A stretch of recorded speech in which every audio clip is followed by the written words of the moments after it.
qui plonge à plusieurs dizaines de mètres sous terre. Là, en Ouais. l'occurrence, l'option qui a été choisie, c'est de creuser une galerie en parallèle du trou dans lequel est tombé le petit Ryan et d'essayer d'accéder ensuite en creusant une galerie qui serait ensuite horizontale pour parvenir Oh jusqu'au merde. au petit garçon et pouvoir ainsi l'extraire. Là, on est rentré dans la dernière Ah, phase, c'est c'est-à-dire vrai. la réalisation de la galerie Oh là horizontale. là. Les sauveteurs ont fini dans la nuit, très tôt ce matin, de creuser cette galerie donc verticale et parallèle. Oh, presque Et tout 20 l'enjeu centimes de maintenant, la c'est largeur ولا 27 très centimes فين minutieusement de pouvoir مخشي مسكين. élaborer واو. cette galerie horizontale pour accéder jusqu'à la petite victime. Et c'est une opération qui est très périlleuse parce que les sauveteurs sur place redoutent des éboulements. Le terrain est relativement fragile. Il a été fragilisé par cette nouvelle galerie qui a été réalisée. Et donc, ils y vont avec beaucoup de précaution, avec beaucoup de prudence pour, on l'espère, enfin parvenir jusqu'à Ryan. On voyait notre schéma pendant que vous parliez. On peut donc dire que les sauveteurs sont à 27 mètres de profondeur alors que le petit est à 32 mètres de profondeur. Ils se sont rapprochés au maximum de lui et Voilà, maintenant il y a ils se sont cette galerie rapprochés au horizontale maximum. Exactement. pour arriver jusqu'à lui. On voit les pelleteuses à l'extérieur. Est-ce que vous pouvez nous détailler le dispositif? Le dispositif, c'est celui qui est en vigueur depuis le début des opérations. Là, le terrain a été allégé parce qu'on a retiré effectivement des machines qui servaient donc à creuser, à déblayer des gravats qui étaient ensuite retirés de cette galerie parallèle. Tout l'enjeu maintenant, c'est d'essayer d'alléger au maximum la pression sur ce terrain-là pour ensuite pouvoir creuser cette galerie horizontale et on espère tous sortir sains et saufs le petit Ryan. Ce qui est compliqué, Elise Gosset me le disait à l'instant, c'est qu'il y a eu un glissement de terrain ces dernières heures. Il y a eu un petit éboulement effectivement un peu plus tôt dans la journée, ce qui a rendu les sauveteurs encore plus prudents. Et donc là, on est dans la dernière ligne droite de cette opération de sauvetage sans précédent ici au Maroc. Et ils y vont avec beaucoup d'attention. Et tout l'enjeu, effectivement, c'est de pouvoir accéder sans dégâts jusqu'au petit Ryan. Que s'est-il passé? Comment est-il tombé dans ce puits? Ça s'est passé mardi dernier. Il était manifestement en train de jouer à l'extérieur.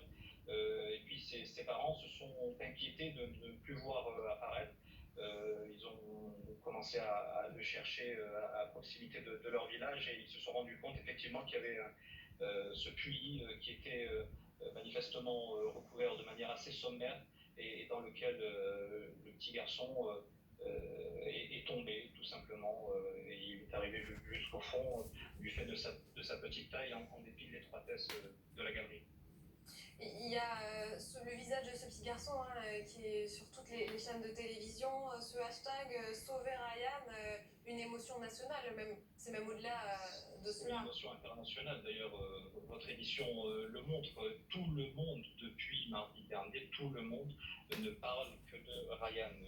Pour vous raconter une anecdote, ce matin en arrivant au bureau, j'ai pris un taxi et la première question que m'a posée le chauffeur lorsqu'il m'a reconnu, c'est de me demander des nouvelles de Ryan, où est-ce qu'on en était, est-ce qu'il y avait des chances de le sortir de ce terrible puits. Et donc tout le pays vit au rythme des différentes opérations de sauvetage, au rythme des espoirs que l'on a de pouvoir enfin le sauver, au rythme de toutes les avancées.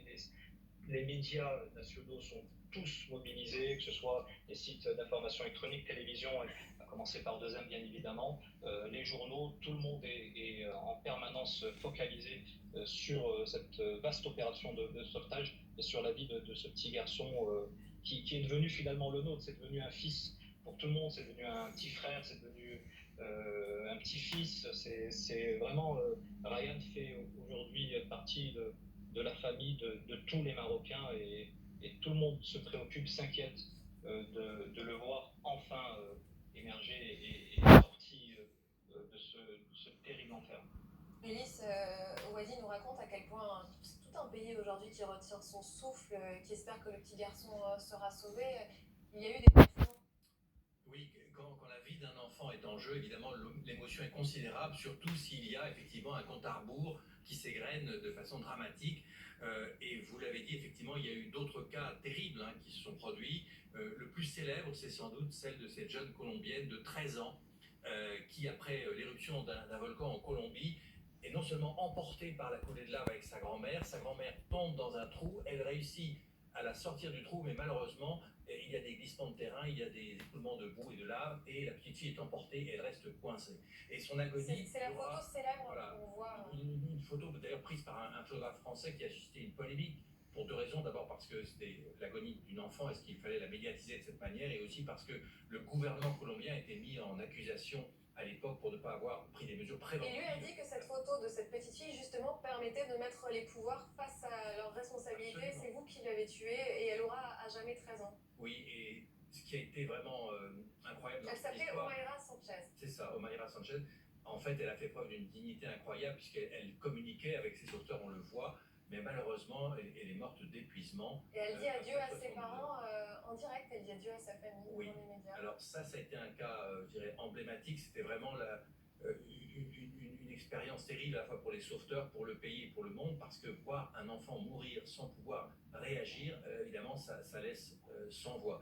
Il y a eu d'autres cas, notamment, et ça n'a rien à voir avec un sauvetage comme celui auquel on assiste au Maroc, mais c'est l'émotion suscitée par la mort d'un jeune enfant de 3 ans, un jeune réfugié syrien qui est mort en 2012, Ayaan Kurdi, et là aussi ça avait suscité une émotion considérable parce qu'on a vu son corps sur le sable, sans vie, et ça a provoqué un choc partout qui a donné une prise de conscience dans le monde entier sur le sort des réfugiés syriens.